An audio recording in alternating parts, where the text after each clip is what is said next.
All right, let's do this thing because I'm hungry. Okay. All right. Hang on a sec. This goes there and there. Go on there. Recording? Oh yeah. Okay. Welcome to Star Trek Asterisk, the weekly podcast where we watch Star Trek and then talk about it. I'm Steve. You can find me on Twitter at Lord Steve. I'm Zach. You can find my nose inside of this tablet.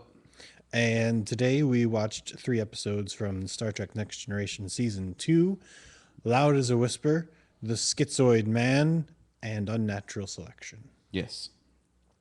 The first episode, Loud as a Whisper, features a deaf man called Riva, who, he's like, what do you call it, a diplomat or something? He's no, he's a mediator. Mediator, that's right. Yes. That's right.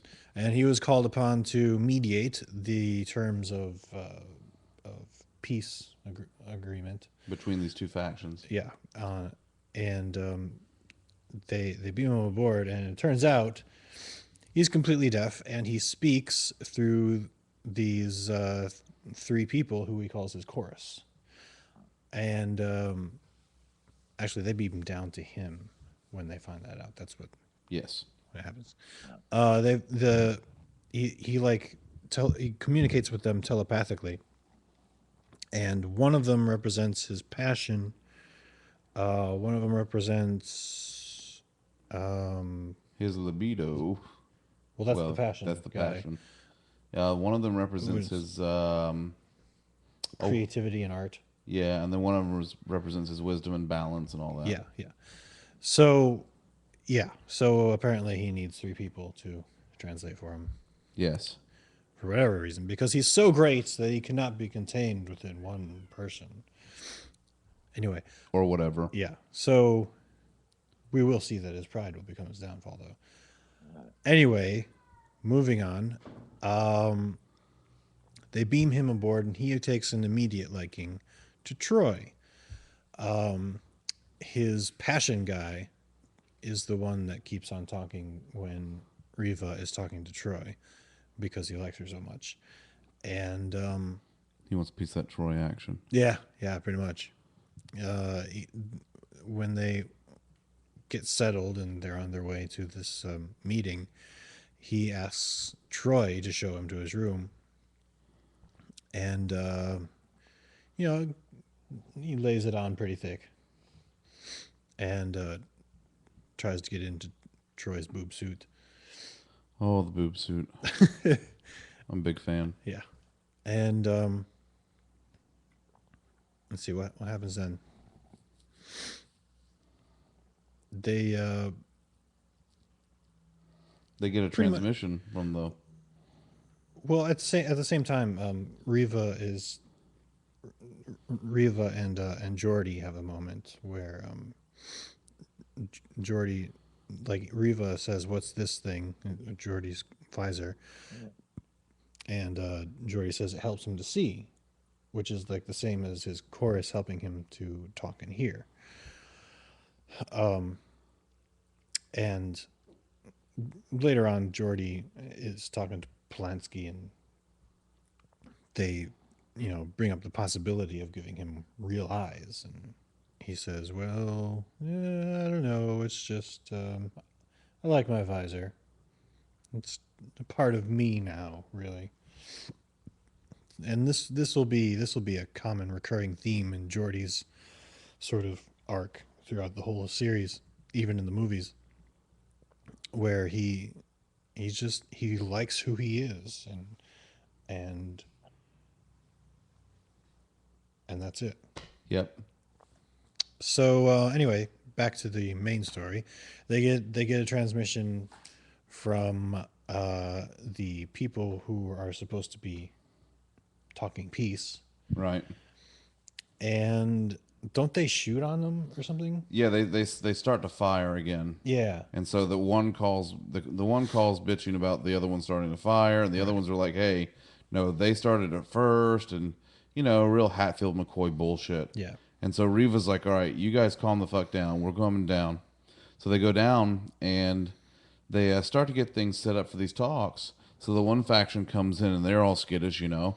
The other one comes in, and one of the two of the other one, he doesn't truly believe that they should be talking peace. So he fires and he kills the entire chorus of Rivas, and then and then the other guy, you know, calls him a traitor and kills him. He's like, "Look, I'm sorry. He's not like the rest of us." So they go back up. Rivas pissed, mostly at himself, because he was being sort of arrogant and said, you know, I can't believe that I thought that I would be the one to you know, be able to make them to cause peace, and they wouldn't try anything because I was there, you know. And so they're trying to talk to Riva, and they can't because none of them know his specific flavor of sign language. So Data goes and learns like the five closest ones it could be, and he ends up being able to communicate for Riva. And so they decide, okay, we're gonna give this another shot. In the meantime, Troy's like, hey, Riva, don't be so hard on yourself. It's okay, you know, you've because her thing is his entire life he's always been the one in control. Yeah. Now he doesn't know what the hell to do. Yeah. And so, you know, he's having to adjust. And they're all like, well, we're in this together. And so they go down and they set back up, and he decides, you know, instead of trying to have somebody there with him to talk this stuff out, he's actually going to teach them sign language, which is going to take months of work, and then they'll be able to communicate fully and come to the terms of peace. And you know, helping with the sign language, you know, will help with that, and it will help Riva come to terms with himself being, you know, deaf and dumb.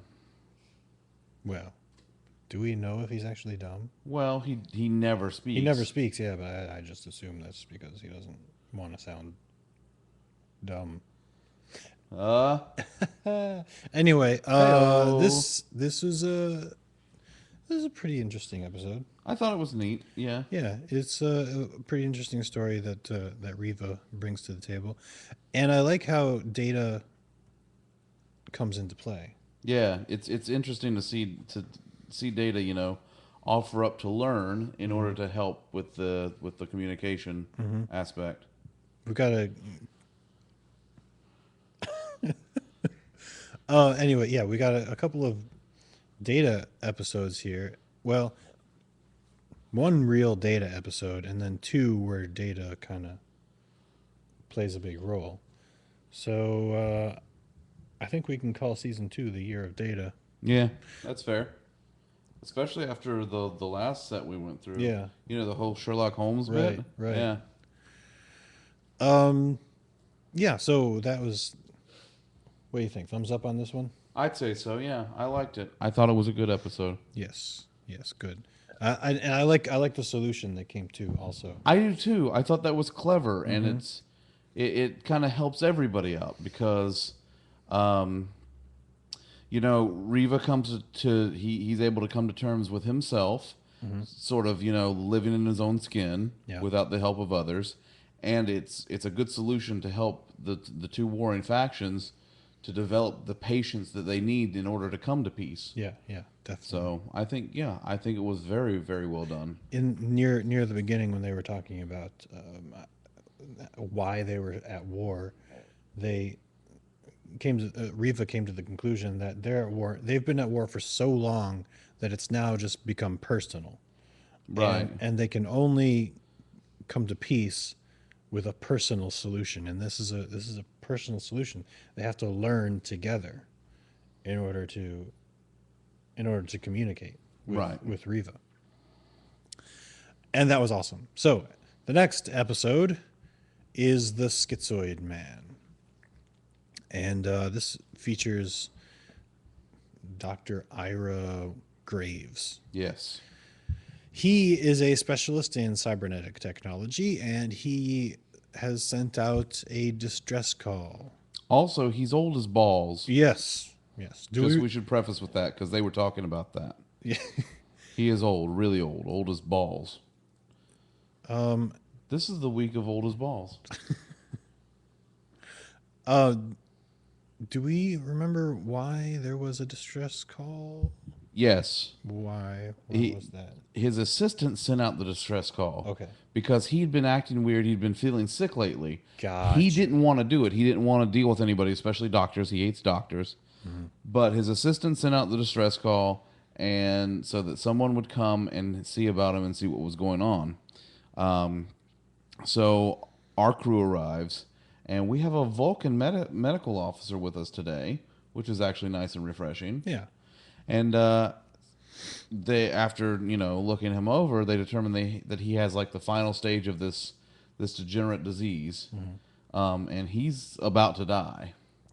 So he starts talking to Data, and Data's father, Data's creator, was actually Noonien Sum. yes, was actually one of his students. Yes. And so he's like, in a way, I'm your granddad, Sonny. So he insists that Data calls him grandpa. Hmm. And he's talking to Data, and he tells Data, he's like, my physical body may die, but I can actually live on because he's found a way to transfer not only his knowledge, but also his consciousness into the computer. Yeah. And so he and Data are talking, and Data explains to him that while Data may be a machine, but he still has, he still can be considered dead because he has an off switch. Yeah. So apparently, Ira makes use of this and copies his consciousness into Data. And so we don't discover it for a little while, but you start to notice that there's little weird things about Data after he comes back with his last visit Hmm. with Dr. Graves.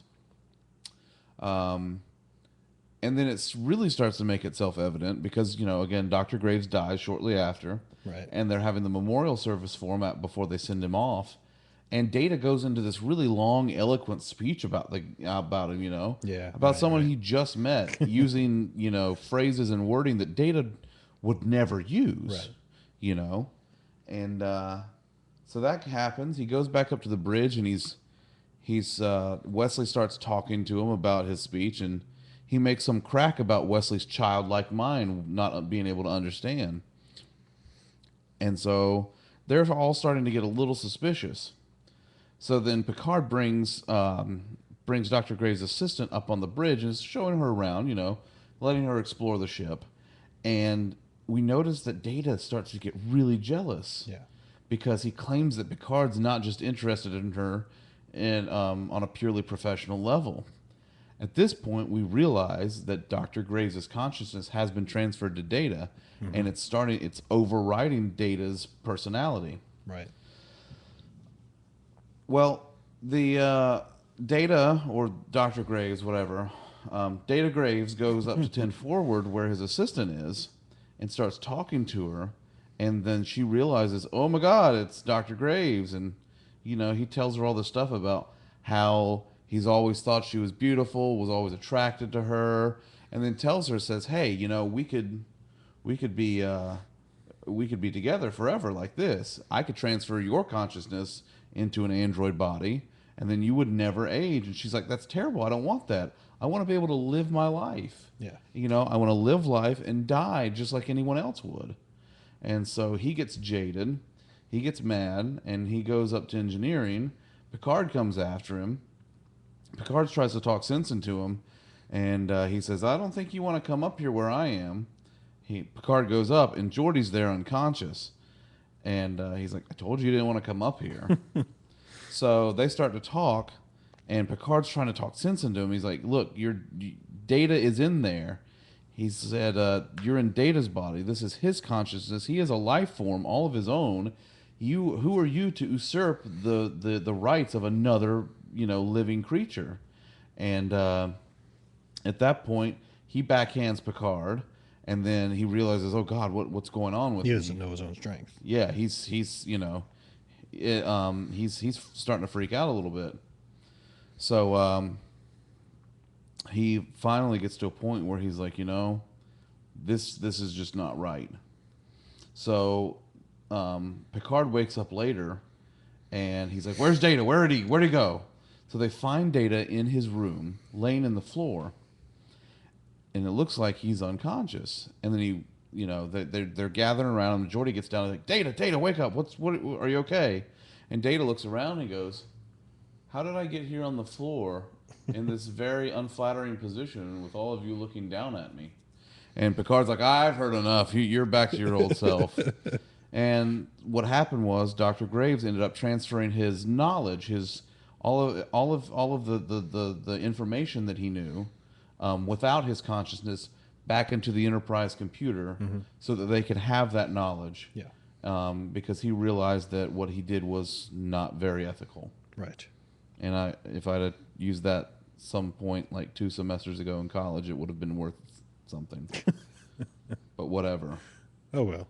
The point is, kids, don't transfer yourself into an android, right? because then you become a douche. We kind of skipped over at the very beginning of this episode, or was it last episode? At one of these episodes, Data wore a beard. Oh yeah, That was the beginning of this episode because he saw the beard that Riva was wearing. Right. And so he was trying it out for himself. Yeah. And they kind of laughed at him because with great beard comes great responsibility. Yes. And Ira has a beard. Ira has a beard. So I don't know. Maybe if there was a real life Data, he would have a beard. I don't know. I have a beard. But yeah, and then at the end, after all this has happened, Data says, "Well, I hope I didn't do anything unflattering," or unbecoming of a Starfleet officer. Unbecoming of a star, yeah. And Riker says, "Well, you may have wrestled with a Targ," and then Data asks the only question that ever really matters: did I win? Because in a fight with an android and a Targ, obviously the android always wins. yes, that was a good episode and a good ending to an episode. I thought so. Yes, I thought so. And it really just speaks for himself, I think. Yeah. Oh yeah. Because let's see. I say it's a Data episode, and it kind of is, but I mean, really, most of the episode, it's Ira in Data. Yes. So, yeah, you could say it's a Brent Spiner episode. Okay. Yeah, and a showcase of his acting talents. Brent Spiner's probably like, you know what, I want to have emotions. Can we do that? Yeah, because Brent Spiner's like, he's the nut job on the set. Yeah, right. So it's kind of, he's been repressed for a season and a half. He's like, give me something to work with here. He's like, I had like the really lame joke episode, but I can do slightly better. Yeah, right. Okay, and the next episode, the final episode for this week, is Unnatural Selection. Want to take this one, Rod? Yeah, I guess I will. In this episode, it's a Polanski episode, and they have to go. Well, okay. First of all, the very first scene is Picard and Troy trying to determine whether or not Polanski has proved herself as a good medical officer. Right, because what the hell does she do? Right, because I mean, it's only been what now 7 weeks since Crusher left. Theoretically, yeah. Yeah. So now they have to figure out if this has been a good choice. And then after that, they get a distress call from the USS Landry, and apparently they are all dying of old age. So they go over and check it out. And they figure out that they're dying of old age, and this they trace this infection or this disease or whatever back to the what is it, the Darwin Genetic Research Station. Yes. And they go to the station and they find out that they are working on genetically engineered children, apparently to protect them. Yes, to not only be to have killer immune systems, Yeah, but they're also giving them traits like telekinesis. Right. Right. And yeah, and these children, they call them children, but they're like what, 17, 20 years old. No, they're like 12. She said the oldest one was 12. Really? That's what she said. What about the one they beamed on into the sick bay? That They was pretty looked way old. older. That's what I'm saying. They looked They older look than what she said they Yeah, were. yeah, yeah. They looked like 17 or 20, Yeah, but they are actually like 12. 12. Yeah. Yeah, so anyway, so there it turns out the people on this research station, they also have the disease. Mm-hmm. So Polanski wants to test these children to see if they are the cause. So they beam one into the sick bay. She takes a look at it. Apparently the kid is in good health, and Yeah, the kid's in great there health. doesn't seem to be anything wrong. So they want to. There's like He's a basically vacuum inside. seal. Yeah, he's basically inside plastic Yeah, wrap. yeah, yeah. And so Polanski's like, well, maybe we should get him outside of this and take a better and more in depth look. Yeah. And they're like, well, you understand the risks of this. She's like, yeah, but the children aren't carriers. They can't be, because the children are all healthy. And they said, well, where can you do this? She goes, we could go on a shuttlecraft and it would be quarantined out there naturally. Yeah. Like, all right. So Data goes with her to help her out, and because he's the only one that wouldn't run the risk of getting infected. And so she starts to look at the kid, and the kid's in like this amazing health. And then suddenly she gets this huge pain of like something arthritic in her. Was it like her arm or something? Something like that. Like Yeah. like in her elbow or shoulder or something. I think it was her yeah, elbow. Yeah, and so she realizes that's the first stage of the disease. So she's infected. She's like, well, balls. I've got the disease now. I might as well go to the Darwin station and see if there's anything more I can learn. So they go to the Darwin station. They learn more about the kids. They see the kids in action.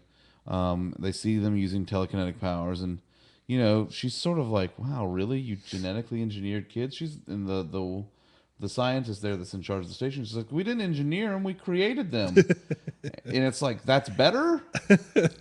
So they're working and trying to figure out, well, what is the exact cause of this? In the meantime, they learned that in their genetic creation of these kids, they gave them like these super hyped up immune systems to where not only will they fight off stuff that gets in their body, it will actually actively seek out and destroy stuff before it gets in their body. Their antibodies will actually start taking out airborne viruses. Data sits down at the computer and does some calculations and realizes what happens. And what happens is the one officer from the ship, what was the name of the ship? The Landry. The Landry. Yeah. Tree. Landry, yeah. The one officer from the Landry gets with his case of the flu. What kind of flu was it? Oh, Like who Brazilian remembers? flu or something like that? Yeah. Some weird You know, this flu virus that he brought onto the station actually got attacked by the antibodies of the children. flu. Yeah. But then the antibodies kept going, and they saw the DNA of the humans, and their antibodies, because of the way they were designed, genetically mutate the virus that it finds in order to kill it. And what happened was they genetically modified the normal people, and the genes that they affected were the ones that affected aging. And because DNA is self-replicating, it started to go through their body, and then they just died of old age Yeah. in a very, very rapid rate. So this starts happening to Dr. Pullstring. And so she's like, no, I got myself into this. She makes her final chief medical officer log entry. And O'Brien says, hey, I got a great idea. The transporter keeps a copy of everything that goes through it. Yeah. It keeps a pattern so that when, mostly for security purposes. But what we can do is, if we take the transporter pattern, beam her back through it, and filter using some of her like good DNA, we might be able to reverse the process and beam her back okay. So they go and they find her hairbrush. They find a strand of hair, and they program it into the transporter, and they decide to beam her back to give her, to see if it works. In fact, Picard takes the responsibility off of O'Brien, who's apparently the transport chief, Hooray! takes the responsibility off of his shoulders, says, I'll control the thing myself. You don't have to worry about it. I will take the responsibility.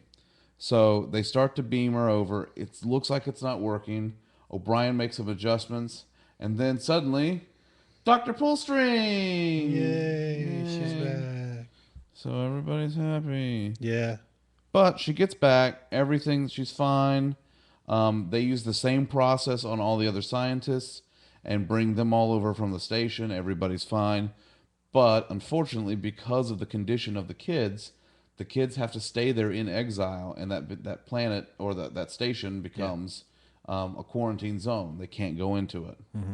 So they go back and they go back to the Lantry, and to sort of, do things proper, they blow up the ship to sort of give them their last rites.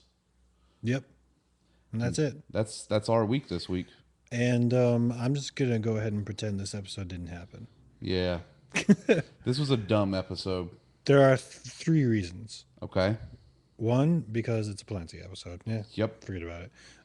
2, there was another reason. Hang on. Another 2 reasons, I thought. No, well, there's. I'm saving my best reason for the end, but I can't remember what the other reason was supposed to be. Oh, because of the transporter thing. Oh, the transporter thing? Because if you can use the transporter to solve your problems, to solve your medical problems, Then the transporter should be able to cure everything. then use the transporter to cure your medical problems. Like, why do we even have a sick bay if the transporter can fix everything? Exactly. If we have a good, because the transporter apparently, from the way we're told, the transporter documents and saves a copy of every single pattern that goes through it. For a little while, anyway. Right. So if something happens while they go down onto a planet, or they go over to the station where there's this weird disease, if something happens in that time, why do we beam people to sick bay? Exactly. Why don't we just beam them back with this filtration method and put them back the way they were? That's pretty much the biggest hole in the entire franchise that they could have done. Anyway, my third reason for ignoring this episode is genetic engineering is banned in Federation. And here there are some Federation sanctioned scientists doing genetic engineering. Doing God knows what to these kids. Making them telepathic and strong and No. to be. Or Making them. Yeah, making them. Making them. Yes. That's where we stop right there. But yeah, I mean, it's the story itself is not so entirely bad, because I mean, it is kind of a interesting thing to have an immune system that attacks disease that hasn't even come into your body yet. I mean, that's a really progressive, line of thought. Yeah. But to be so contradictory as far as Starfleet standards and regulations are concerned, that's questionable at best. Yes. So yeah, we're just gonna ignore this one and move on. Next week, we will be watching. We're right past it. We'll be watching A Manner of Honor. Matter. Did I say manner? You said a manner. A Matter of Honor. The Measure of a Man. Ooh, that's a good one. And what the heck is this? The Dauphin. The Dauphin. I love dolphins. Dolphins are cute. Yes, definitely. My bad. So join us next week to watch those episodes. We didn't have any messages, but if you want to call us and leave a message at any time. Hailing frequencies are open at 513 asterisk. That's 513-278-7475. We will answer any question you give us. That's the only excuse I ever have around here to use my radio voice. Meanwhile, you can go and read all of our other reviews of Star Trek on the greenasterisk.com. And while you're there, you can download my short story, Dark Matter, or you can check out our store, YouTube channel, our Tumblr, and download our Windows app. Yep. If you go to the Windows Store in Windows 8, you can download our app. Just look for the Green Asterisk and you'll find it there. Or if you go to thegreenasterisk.com, there is a button on the side on the right hand margin, and you'll be able to get it from there. It's a free app, and we would encourage you and be thrilled if you were to download it, rate it, and use it. It's the best way to Glorious. find us, Yes. mostly Steve, Well, because I have my own app. And if you download that, well, God bless you, you glutton for punishment. so until next week, remember to help control the triple population. Have your triple spayed or neutered. Live long and prosper. Goodbye, everybody.